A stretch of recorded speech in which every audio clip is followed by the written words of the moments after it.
สบายดีทุกคนมื้อนี้เราถ่ายเอาบรรยากาศตอนเช้าเนาะฝนตกแห้งทางหญ้าพี่น้องเอ้ย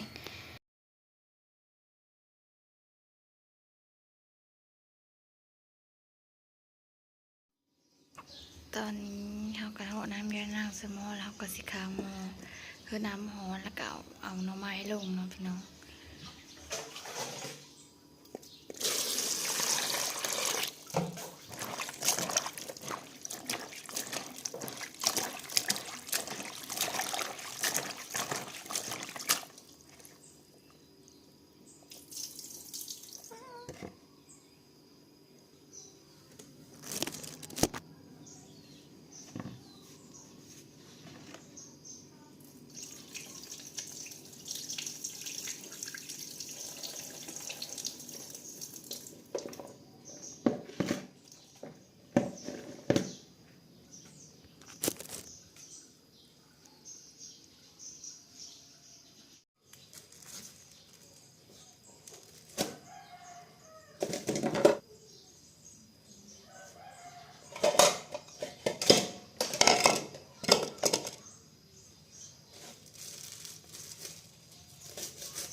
ตัดเอาตีนอ่อน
อันนี้เป็นผักสะแงะหายเนาะทุกคนบ้านเอิ้นผักสะแงะหายอืม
คน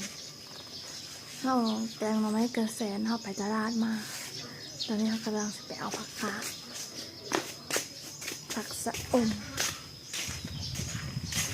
เอาอยู่พื้นนั่นนี่แหละ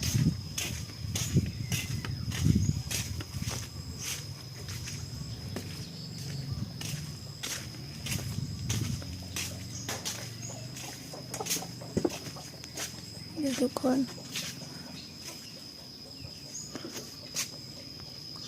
เอากระบลายดอก นนี้กระบอกมึงคือกันพัดวะมีกระบะลาย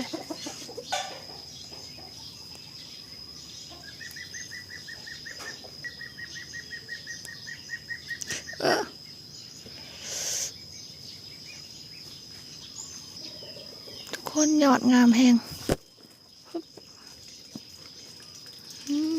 ยอดงามแห้ง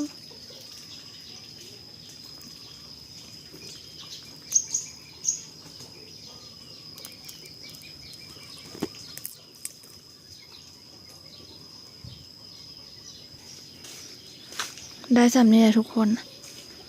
เอาลายกับเจ็บ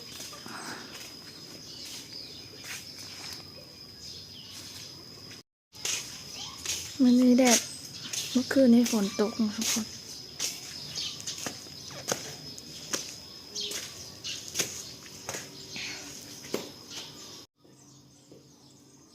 สิตัดปลาขาเนี่ยอันนั้นมันยาวโพด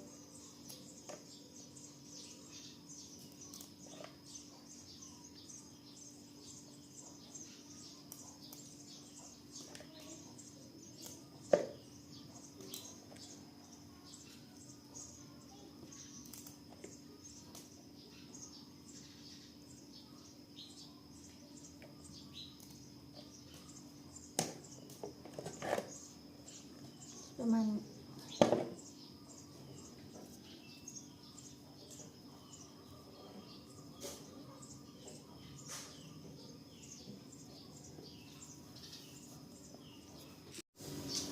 เป็นงว่าสิปูเสื้อกระเบนเลยทุกคน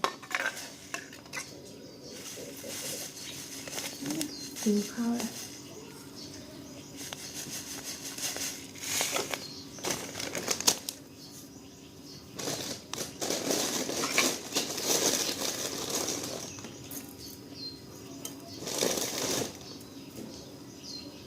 ประมาณนี้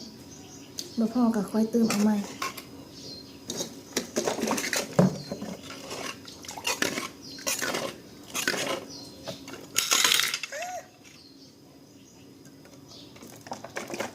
ปลาแดก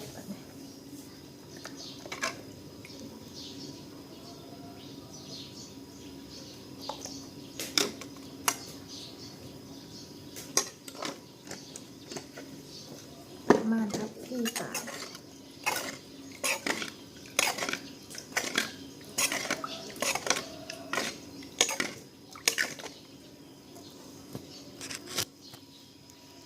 แกงกันบัดฟดแห้งละฟดแล้วทุกคนเทเข้าเบอร์เสื้อบัด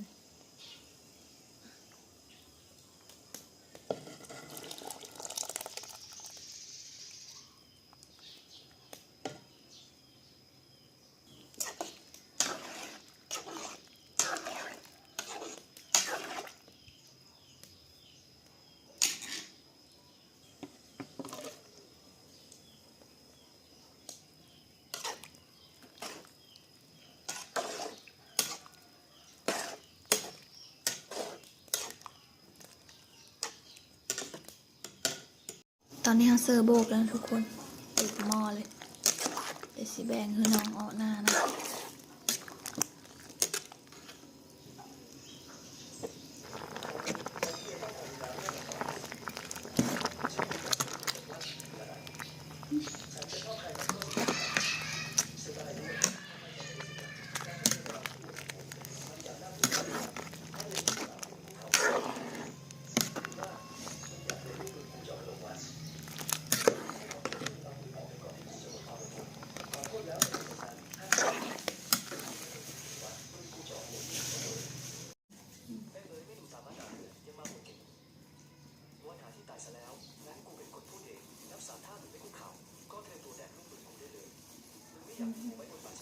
แรกลูกปืน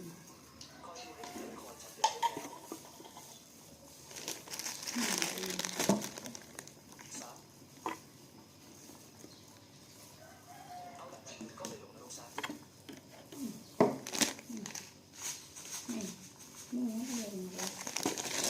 ไม่แต่ที่ร้านเป็นโล่แล้วเนาะ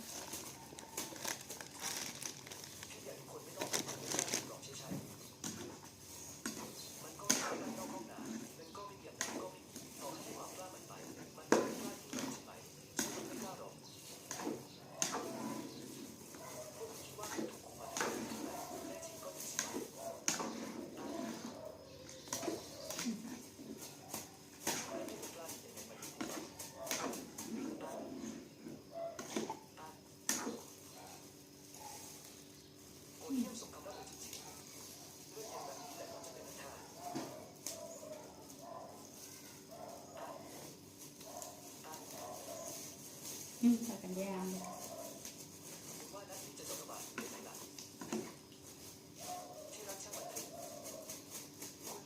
ป้าอาเซียจางบอก ตั้งขึ้นพอดี ว่าจะจางสมเข้ม จางนั้น เชื่อเกินเนาะ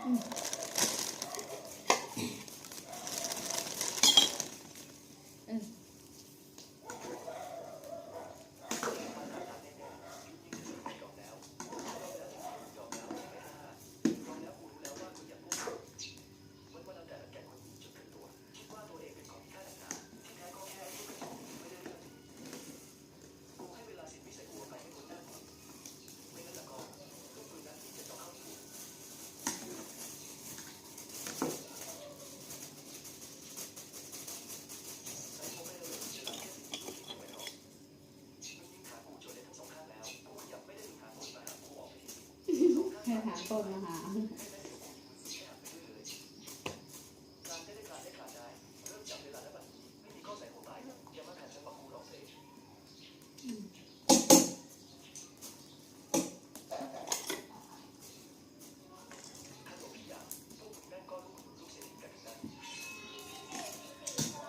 หอย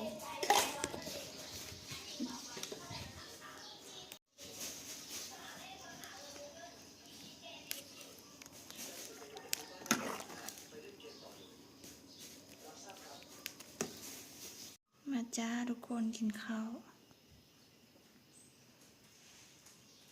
เก่งไปดูนะครับ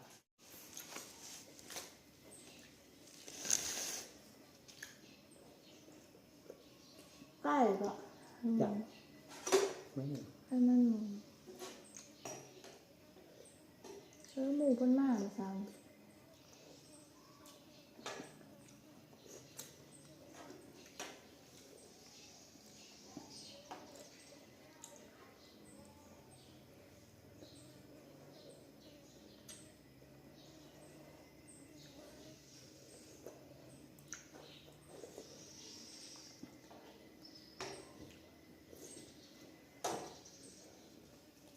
ว่างน้อย ป้าของเขา ยังบ่เยอะ